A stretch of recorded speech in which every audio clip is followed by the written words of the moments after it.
Evangelio de hoy, Santa Escolástica Virgen, quinto sábado ordinario. Primera lectura. Jeroboam mandó hacer 2 becerros de oro.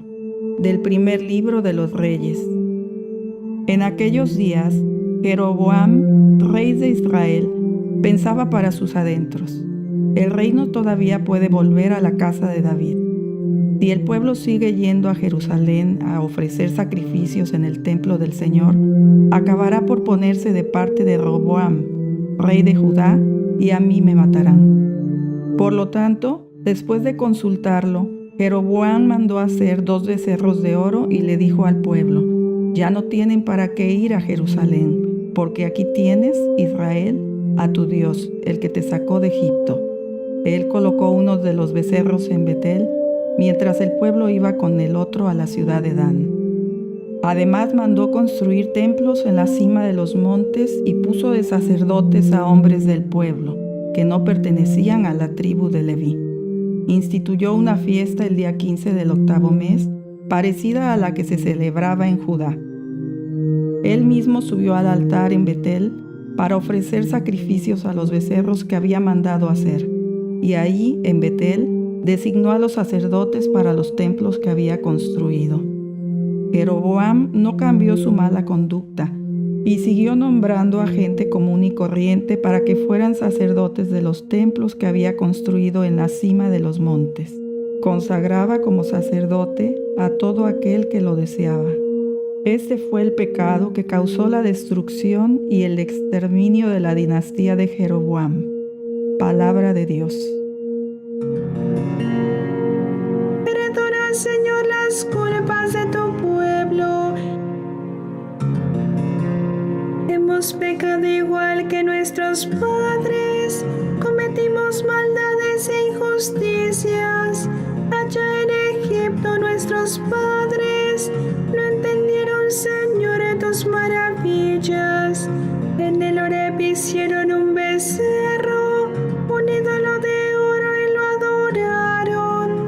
Cambiaron al Dios que era su gloria por la imagen de un buey que come pasto. Se olvidaron del Dios que los salvó y que hizo portentos en Egipto y en la tierra de Cam 1000 maravillas, y en las aguas del Mar Rojo sus prodigios. Perdona, Señor, las culpas de tu pueblo.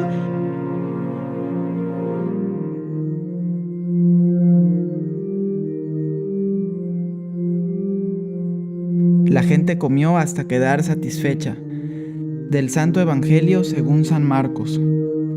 En aquellos días vio Jesús que lo seguía mucha gente y no tenían qué comer. Entonces llamó a sus discípulos y les dijo: me da lástima esta gente. Ya llevan 3 días conmigo y no tienen qué comer. Si los mando a sus casas en ayunas, se van a desmayar en el camino. Además, algunos han venido de lejos. Sus discípulos le respondieron: ¿y dónde se puede conseguir pan, aquí en despoblado, para que coma esta gente? Él les preguntó: ¿cuántos panes tienen?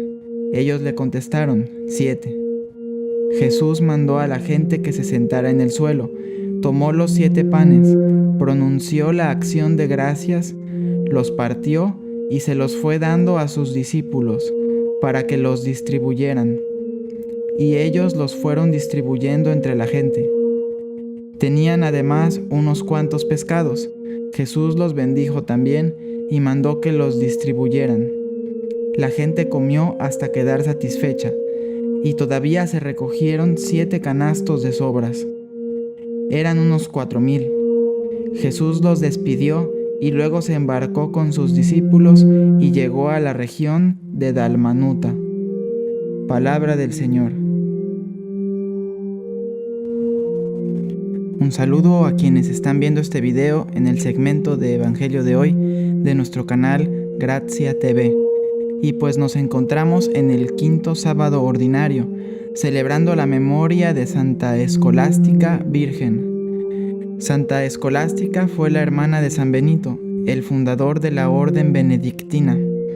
San Benito redactó en el año 540 la regla de San Benito, que establece cómo deben vivir los monjes benedictinos y que aplica también para las monjas benedictinas, que fueron iniciadas precisamente por Santa Escolástica, que desde muy joven se consagró a Dios y posteriormente fundó un monasterio.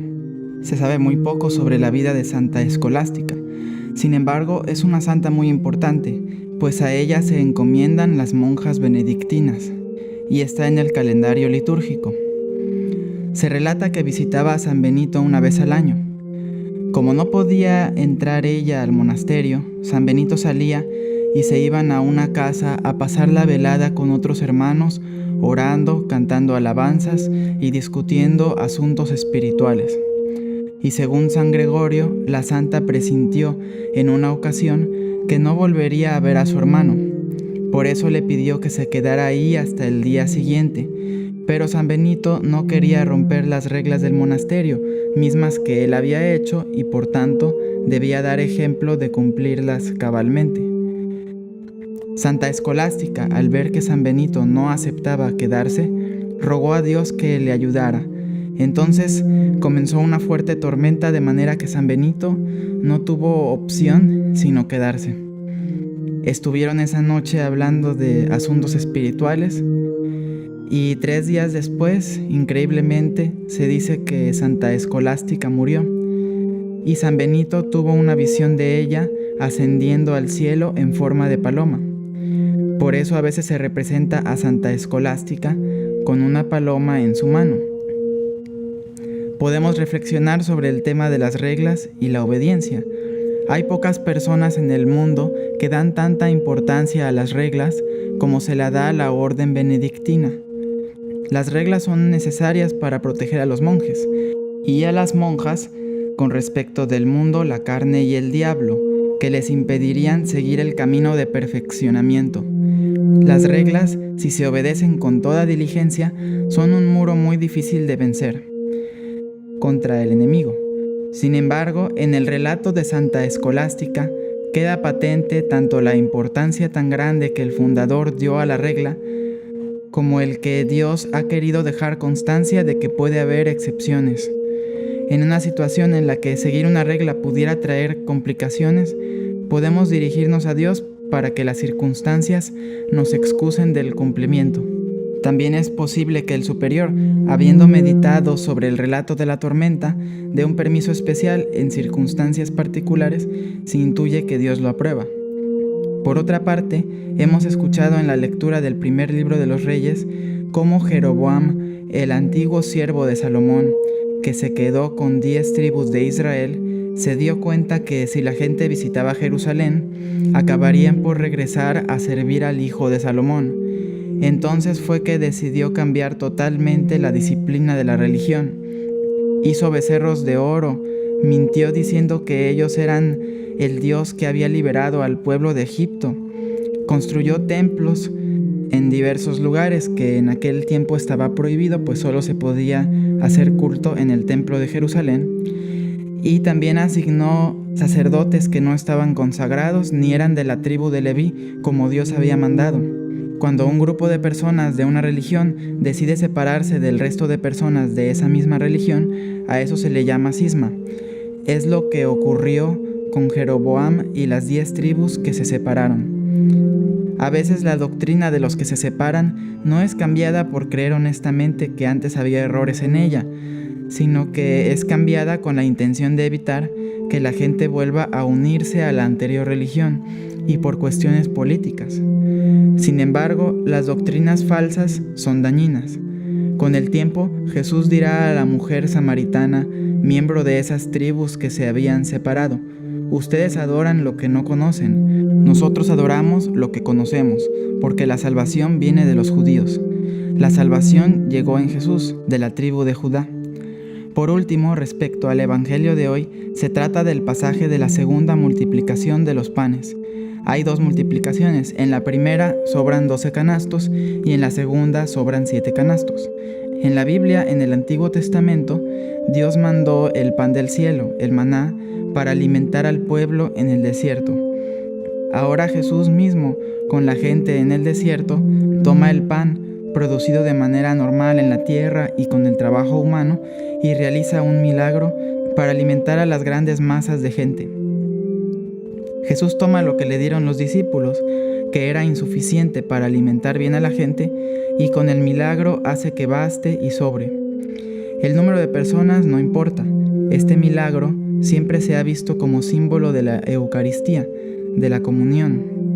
Ahí el pan normal, insuficiente para nuestra necesidad espiritual, se convierte en suficiente y sobrante.